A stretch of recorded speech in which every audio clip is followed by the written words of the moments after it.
Depois da tragédia, é o momento de contabilizar os prejuízos. O seu Cocino e a dona Marlene moravam na zona rural do município de Cocal da Estação e foram atingidos pela enxurrada, pelo rompimento da barragem Algodões. Esse formulário está sendo distribuído para as famílias que foram retiradas do local, conseguiram sair.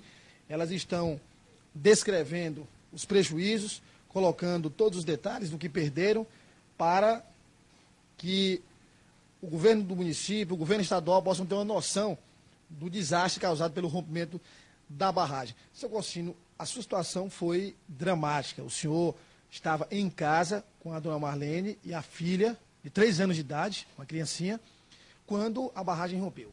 Sim.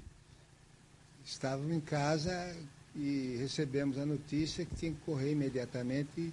Foi o que fizemos, sem deixando tudo para trás. Saímos correndo de moto para sair mais rápido. A dona Marlene pilotando a moto. Exatamente, ela pilotando a moto, eu segurando a criança, mas a tromba d'água nos alcançou antes de chegar no lugar mais alto. E aí foi um momento de dificuldade. A dona Marlene pilotando a moto, o senhor com a sua filha de 3 anos de idade, e aí chegou um momento que a água atingiu vocês e o senhor terminou perdendo sua filha. A água nos arremessou contra a árvore, amarrou as minhas pernas entre as raízes e nesse momento eu perdi a menina. Agora, nesse momento, o que passou assim pela sua cabeça, seu Cocino? Foi uma situação realmente complicada. Foi mais terrível, não sei quantos segundos eu fiquei debaixo d'água, na lama, era uma escuridão infernal e você lutando para sair, desvencilhar da roupa, camisa e tal.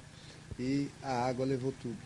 E aí, no momento em que eu subi à tona, ela já estava saindo também com a cara toda lameada, mas ainda conseguiu alcançar a neném pelo braço, pelo cabelo, coisa assim. Nesse momento, o senhor pensou que tinha perdido sua filha? Pensei. Pensei que não só tinha perdido ela e o resto, a minha vida também, era o fim. Uma situação que buscou um trauma que jamais o senhor vai esquecer. Nunca mais. Isso aí é uma coisa assim que só quem passou por isso pode imaginar, né? Nem é descritível, não se pode descrever. Dona Marlene, a senhora conseguiu então agarrar a sua filha de 3 anos de idade. Como é que a senhora conseguiu agarrar? Ela chegou aos braços da senhora carregada pela água? Como é que foi? Não, eu vi um galão de água, subiu eu em cima, quando eu botei a cara de fora, eu vi o cabelo dela. Só vi o cabelo, não vi outra coisa. Eu já tinha perdido ela do braço, então eu fui e passei a mão assim, encontrei o braço dela. Quando eu encontrei o braço dela, eu levantei para cima. Levantei para cima e vinha galho de todo jeito, peguei com a outra mão, peguei galho de árvore e saiu arrastando até onde jogou a gente lá no lugar mais, o basculho mais alto. E foi encostando, e aquela correnteza forte, muito forte. Aí eu já com a menina no colo, em cima desse galho, com a água já na cintura, e o cajueiro se mogando, o galho de cajueiro, para cair na correnteza. Foi por pouco? Foi por pouco. Foi uma tragédia horrível. E aí é que eu acho. Quer dizer, essa situação da senhora com o seu Cocino, sua filha, quer dizer, um trauma que nada vai fazer com que a senhora esqueça esse trauma. Nunca. Uma coisa terrível. Só de ver que tinha perdido minha filha, mas eu pensei, eu não quero mais viver, já perdi ela. Então, fiquei vencida. Quer dizer, a senhora, percebendo que poderia ter perdido sua filha, perdeu até a vontade de viver também. Perdi a vontade de viver também. Também não fiz mais força nenhuma. Não sei, foi Deus, o milagre de Deus, que eu vim à tona em cima e vi o cabelo dela, porque eu agarrei e saí. Ela está traumatizada? Tá. Como é que ela ficou depois de tudo isso? O que é que ela disse? Como é que é o comportamento dela, dona Marlene?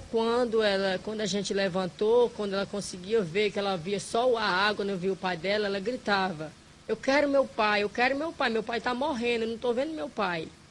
E eu sem poder falar nada, aquela água, estou bebendo aquela lama, engolindo, aquela coisa horrível. Foi muito difícil. Seu Conselho, o senhor está contabilizando os prejuízos? Foram incalculáveis, né? Tentar pelo menos amenizar. Sim. Olha, nesse momento eu gostaria de descrever que nesse momento que ela acabou de falar, foi aí que eu vi a mão de Deus.